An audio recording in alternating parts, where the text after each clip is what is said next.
നമസ്കാരം. News at 11:30 സ്വാഗതം.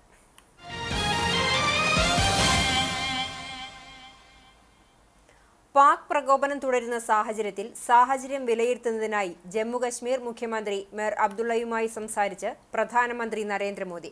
സംഘർഷ സാഹചര്യത്തിൽ ദില്ലിയിൽ മുഴുവൻ ആശുപത്രികളും സജ്ജമാക്കിയിരിക്കുകയാണെന്ന് മുഖ്യമന്ത്രി രേഖ ശർമ്മ വ്യക്തമാക്കുകയും ചെയ്തു. നിലവിൽ ജമ്മുവിൽ പലയിടങ്ങളിലായി ഷെല്ലാക്രമണം തുടരുകയാണ്. ജമ്മുകശ്മീരിലെ ശംഭു ക്ഷേത്രത്തിന് സമീപത്തും പാകിസ്ഥാൻ ഷെല്ലാക്രമണം നടത്തി. ഈ ആക്രമണത്തിൽ ഒരു വീട് തകർന്നു എന്നാണ് റിപ്പോർട്ടുകൾ. പ്രദേശത്ത് കനത്ത ഷെല്ലിംഗ് നടക്കുകയാണ് എന്ന റിപ്പോർട്ടുകളും പുറത്തുവരുന്നുണ്ട്. ഗുജറാത്തിലെ പാക് ബോർഡറിൽ ഇന്ത്യ ഒരു ഡ്രോൺ വെടിവെച്ചിട്ടുണ്ട്. അതിർത്തിയിൽ നിന്നും 35 കിലോമീറ്റർ ദൂരെ ജനവാസ മേഖലയെ ലക്ഷ്യം വെച്ചെത്തിയ ഡ്രോണാണ് പുലർച്ചെ 6 മണിക്ക് ഇന്ത്യ വെടിവെച്ചിട്ടത്. സംഘർഷ സാഹചര്യത്തിൽ ഇന്ത്യ പാക് സംഘർഷം അടിയന്തരമായി അവസാനിപ്പിക്കണം എന്നാവശ്യപ്പെട്ട് G7 രാജ്യങ്ങൾ രംഗത്ത് വന്നിട്ടുണ്ട്. പ്രദേശത്ത് സമാധാനം പുനഃസ്ഥാപിക്കണമെന്ന് ഈ രാജ്യങ്ങളുടെ കൂട്ടായ്മ പ്രസ്താവനയിലൂടെ ആവശ്യപ്പെട്ടു.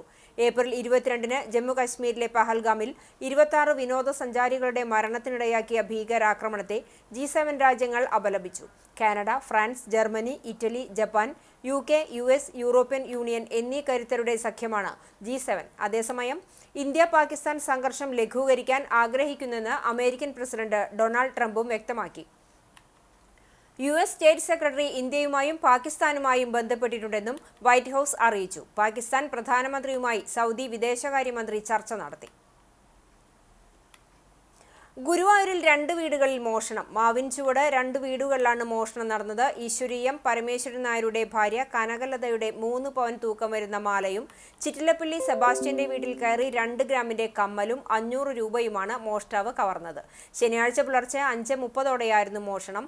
പരമേശ്വരൻ നായരുടെ വീടിനകത്തു കയറിയ മോഷ്ടാവ് പൂജാമുറിയിൽ വിളക്ക് വയ്ക്കുകയായിരുന്ന കനകലതയുടെ കഴുത്തിലെ മാല പൊട്ടിക്കുകയായിരുന്നു.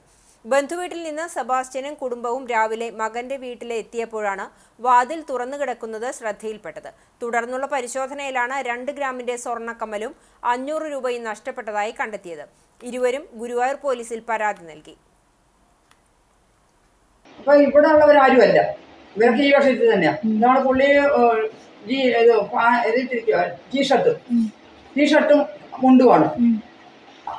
അപ്പോൾ നമ്മുടെ ആൾക്കാരും അല്ല എന്നുള്ളൊരു പെട്ടെന്ന് എനിക്ക് മരുവാന് ഇങ്ങനെ വന്ന് നിൽക്കും. ഞാൻ എണീറ്റ് കഴിഞ്ഞാൽ പുള്ളി വന്ന് ഇതുപോലെ നിൽക്കും.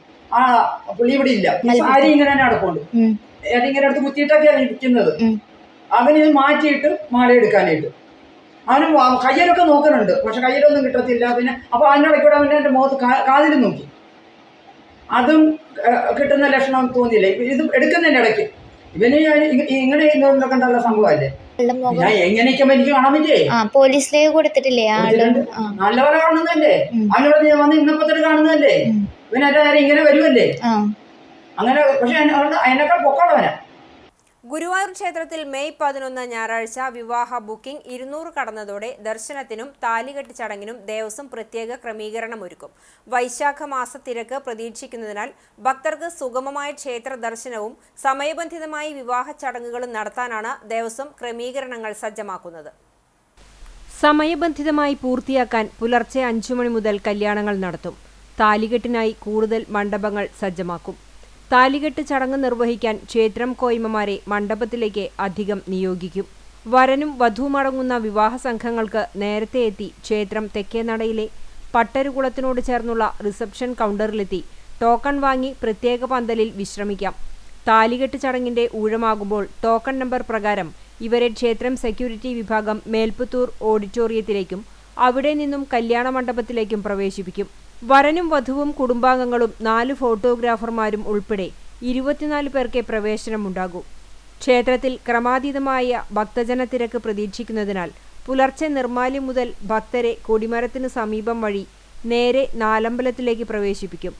അനിയന്ത്രിതമായ തിരക്കുണ്ടാകുന്ന പക്ഷം ഭക്തജനങ്ങൾക്ക് സുഗമമായ ദർശനം ഉറപ്പാക്കുന്നതിന് ദേവസ്വം ഏർപ്പെടുത്തുന്ന ദർശന നിയന്ത്രണങ്ങളോട് ഭക്തജനങ്ങൾ പൂർണ്ണമായി സഹകരിക്കണമെന്ന് ദേവസ്വം ചെയർമാൻ ഡോക്ടർ VK വിജയനും അഡ്മിനിസ്ട്രേറ്റർ KP വിനയനും അഭ്യർത്ഥിച്ചു. കക്കൂസ് മാലിന്യം നഗര കേന്ദ്രത്തിലേക്ക് ഒഴുകിയതിനെ തുടർന്ന് കുന്നംകുളം പഴയ ബസ് സ്റ്റാൻഡ് കെട്ടിടത്തിലെ കംഫർട്ട് സ്റ്റേഷൻ കോൺഗ്രസ് കൗൺസിലർമാർ പൂട്ടിച്ചു. വെള്ളിയാഴ്ച ഉച്ചയോടെയാണ് കംഫർട്ട് സ്റ്റേഷൻ പുറകിലെ പൈപ്പ് പൊട്ടി മാലിന്യം നിറഞ്ഞ് ഒഴുകാൻ തുടങ്ങിയത്. കെട്ടിടത്തിന് താഴെ യൂണിയൻ ഷെഡിന് സമീപത്തു നിന്നാണ് മാലിന്യം നിറഞ്ഞ പുറത്തേക്ക് തള്ളുന്നത്. ഈ മലിനജലം കെട്ടിടത്തിന് സമീപത്തെ വ്യാപാര കേന്ദ്രങ്ങൾക്ക് മുന്നിലൂടെയാണ് ഒഴുകുന്നത്. ഇതേ തുടർന്ന് വ്യാപാരികൾ നിരവധി തവണ നഗരസഭാ അധികൃതർക്ക് പരാതി നൽകിയെങ്കിലും നടപടി എടുക്കാതിരുന്ന സാഹചര്യത്തിലാണ് കോൺഗ്രസ് കൗൺസിലർമാരായ ബിജു സി ബേബി, ഷാജി ആലിക്കൽ എന്നിവർ പ്രതിഷേധിച്ച് കംഫർട്ട് സ്റ്റേഷൻ പൂട്ടിച്ചത്.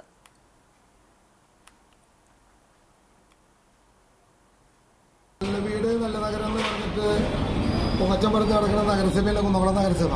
കുന്നംകുളം നഗരത്തിന്റെ ഹൃദയഭാഗത്തെ മുനിസിപ്പൽ അധീനതയിലുള്ള കമ്പൻസേഷൻ എന്നുള്ള പൊട്ടിയിട്ടുള്ള മലിനജലവും അതുപോലെ വിസർജ്യ വസ്തുക്കളാണ് പുറത്ത് നമ്മുടെ വടക്കാഞ്ചേരി റോഡ് കൂടെ ഒഴുകി നടക്കുന്നത്.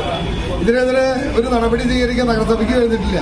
സാധാരണ വ്യക്തികളോടാണ് നിർബന്ധമായിട്ട് കർശന നിർദ്ദേശങ്ങൾ കൊടുക്കുകയും അവരിന്ന് പിഴ ഈടാക്കുകയും ചെയ്യുന്ന നഗരസഭ ഈ ഒരു അനാസ്ഥ കണ്ടില്ലെന്ന് കാണിക്കുകയാണ്. ഈ അനാസ്ഥയുടെ പൂർണ്ണ ഉത്തരവാദിത്വം നഗരസഭയ്ക്കാണ്. ഈ നഗരസഭയുടെ ഹെൽത്ത് വിഭാഗം എന്ത് ചെയ്യണം? ഇവരൊന്നും ഇത് കാണുന്നില്ലേ? ഇന്ന് കാലത്തോട്ട് ഇവരോട് നിരന്തരമായിട്ട് പരാതി പറഞ്ഞു തുടങ്ങിയിട്ടുള്ളതാണ്. ഉദ്യോഗസ്ഥരുടെ അടുത്തും അതുപോലെ ഇത് നടത്തുന്ന ആളുകളുടെ അടുത്തും പരാതി പറഞ്ഞിട്ടുള്ളതാണ്.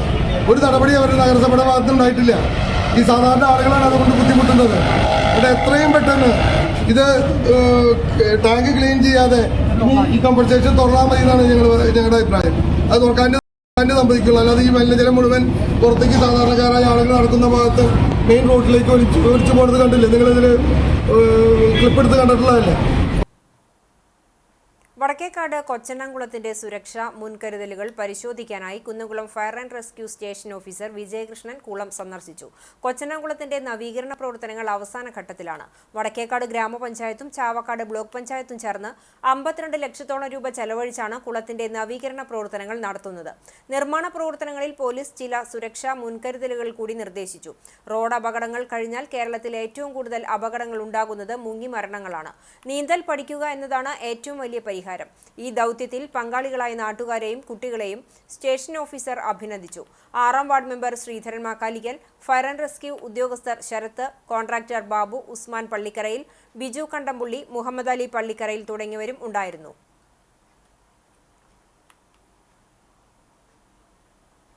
നാടിന്റെ നന്മയ്ക്ക് നമ്മൾ ഒന്നാകണം എന്ന തലക്കെട്ടിൽ സംസ്ഥാനത്തെ 14 ജില്ലകളിലുമായി വെൽഫെയർ പാർട്ടി സംഘടിപ്പിക്കുന്ന സാഹോദര്യ കേരള പദയാത്രയുടെ പര്യടനം ജില്ലയിൽ പൂർത്തിയായി.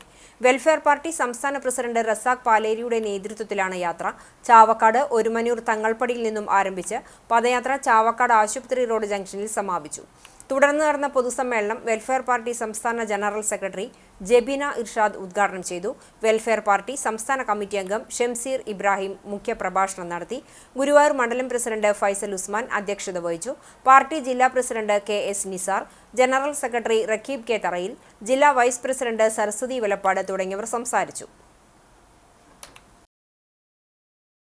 അഗതിയൂർ കലശമല ശ്രീ ദണ്ഡായുധപാണി ബാലസുബ്രഹ്മണ്യസ്വാമി ക്ഷേത്രത്തിലെ പ്രതിഷ്ഠാദിനം ആഘോഷിച്ചു.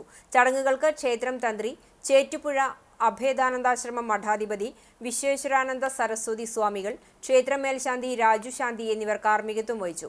പുലർച്ചെ നിർമ്മാല്യ ദർശനം, അഭിഷേകം, അഷ്ടദ്രവ്യ മഹാഗണപതി ഹോമം, പാലഭിഷേകം, കലശാഭിഷേകം എന്നിവ നടന്നു. വൈകിട്ട് സർവ്വ ഐശ്വര്യപൂജ, ദീപാരാധന, നിറമാല, ചുറ്റുവിളക്ക്, അത്താഴപൂജ എന്നിവയ്ക്കു ശേഷം പ്രതിഷ്ഠാ ദിനാഘോഷത്തിന് സമാപനമായി ഉച്ചയ്ക്ക് പ്രസാദ ഊട്ടും ഉണ്ടായിരുന്നു. ഇതോടെ ന്യൂസ് at 11:30 സമാപിക്കുന്നു. നമസ്കാരം.